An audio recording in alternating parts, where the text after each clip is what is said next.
ہوا جس سے معلوم ہوا کہ وہ جبرائیل علیہ السلام ہے. جبرائیل علیہ السلام بسا اوقات انسانی شکل میں دحیہ قلبی رضی اللہ تعالیٰ کی صحابی ہے ان کی شکل میں آیا کرتے تھے. بعد میں معلوم پڑتا تھا کہ یہ جبرائیل علیہ السلام, ہمیشہ بعد میں معلوم پڑتا تھا. تو جبرائیل علیہ السلام بھی موجود تھے آپ صلی اللہ علیہ وسلم کے پاس. سمع نقیضا من فوقی, ہم نے ایک زوردار دھماکے کی آواز سنی اوپر سے, آسمان میں بادلوں میں زوردار دھماکے کی آواز سنی. فرفع رأسه, آپ صلی اللہ علیہ وسلم نے اور سب نے آسمان کی طرف چہرہ اٹھا کر دیکھا. آپ صلی اللہ علیہ وسلم نے اپنا چہرہ اٹھا کر آسمان کی طرف دیکھا.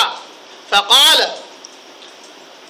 پھر جبرائیل علیہ السلام کہتے ہیں ھذا باب من السماء, یہ جو آواز تھی آسمان کے ایک دروازے کے کھلنے کی آواز تھی.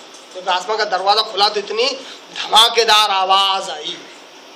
آسمان کا ایک دروازہ ہے اس کی آواز ہے. فتح اليوم, یہ آج ہی کھلا ہے, یہ دروازہ آج ہی کھلا ہے. لم یفتح قط الا اليوم, اس سے پہلے کبھی کسی دن کھلا ہی نہیں, پہلی بار کھلا, اس سے پہلے کبھی نہیں کھلا. فنزل منہ ملک, اس دروازے میں سے ایک فرشتہ نیچے آیا, نیچے نازل ہوا. صحیح مسلم کی حدیث ہے, صحیح مسلم کا ہی متن ہے, عربی الفاظ صحیح مسلم کے ہیں. فقال, وہ فرشتہ آیا, اس سے پہلے فرشتہ کبھی نہیں آیا تھا زمین میں. دیکھیے جن کا ذکر ہو رہا ہے اتنی خصوصیت کے ساتھ, وہ کیا خاص چیزیں آپ ذرا سا غور کیجئے. اور مسلمانوں میں جو اختلافات ہیں اس کو قرآن اور احادیث کے پس منظر میں, قرآن احادیث کی روشنی میں حل کرنے کی کوشش کیجیے. عقل کی بنیاد پر فلاں نے کہہ دیا, فلاں کا فتویٰ ہے, فلاں نے ایسا کہا تھا, اس سے اختلافات کبھی ختم نہیں ہوتے. فقال, وہ جو فرشتہ آیا اس نے کہا,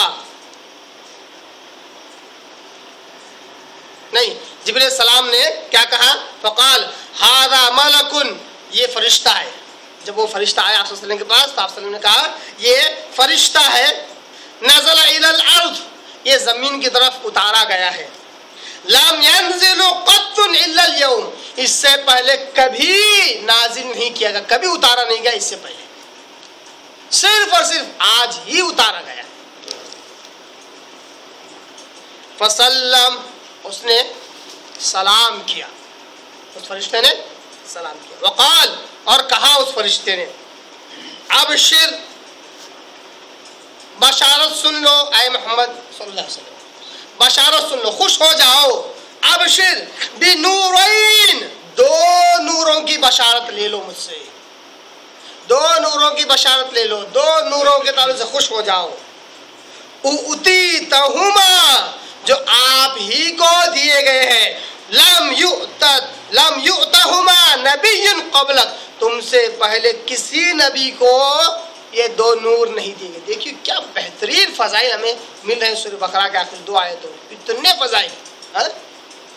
پھر اس میں سے میں جو صحیح احادیث میں ثابت شدہ ہے وہی لے کر آئے. ہو سکتا ہے اس میں کچھ اور حدیثیں مجھ سے رہ گئی ہوں, مگر یہ جو زیادہ تر اس آیت کے فضائل پر روشنی ڈالتے ہیں انہی کو لے کر آیا ہوں. اس میں بھی کتنی پیاری پیاری باتیں ہیں. کیا کہتا ہے فرشتہ کہ میں تمہیں بشارت دیتا ہوں دو نوروں کی جو صرف آپ کو دیے گئے اور اس سے پہلے کسی نبی کو نہیں دیے گئے.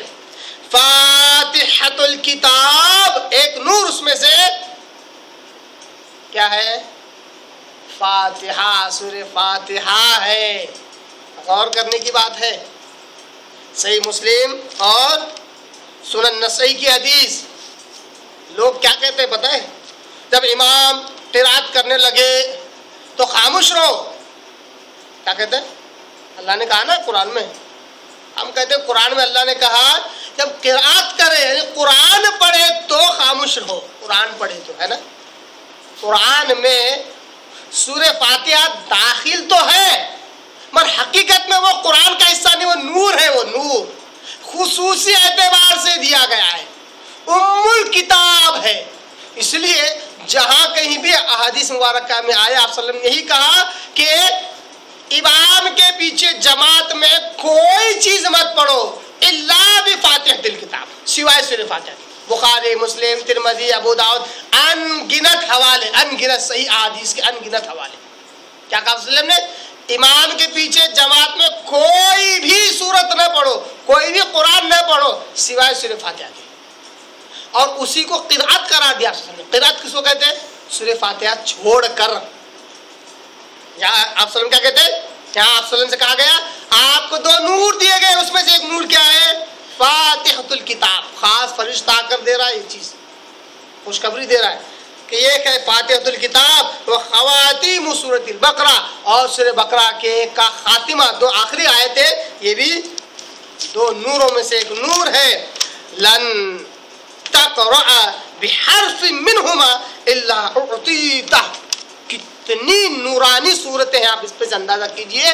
وہ فرشتہ کہتا ہے کہ اس میں سے ایک حرف نہیں پڑھنے پاتے کہ اس کے بدلے دے دیا جاتا ہے، عطا کر دیا جاتا ہے۔ نور، اتنا نور ہے ان میں کہ منہ سے پڑھے کہ نور مل گیا، منہ سے نکلی الفاظ نور مل گیا، نور ہی نور۔ اتنا نور ہے ان 2 صورتوں میں، اتنا نور ہے کہ ان کے جتنا پڑھتے اتنا نور حاصل ہوتا ہے۔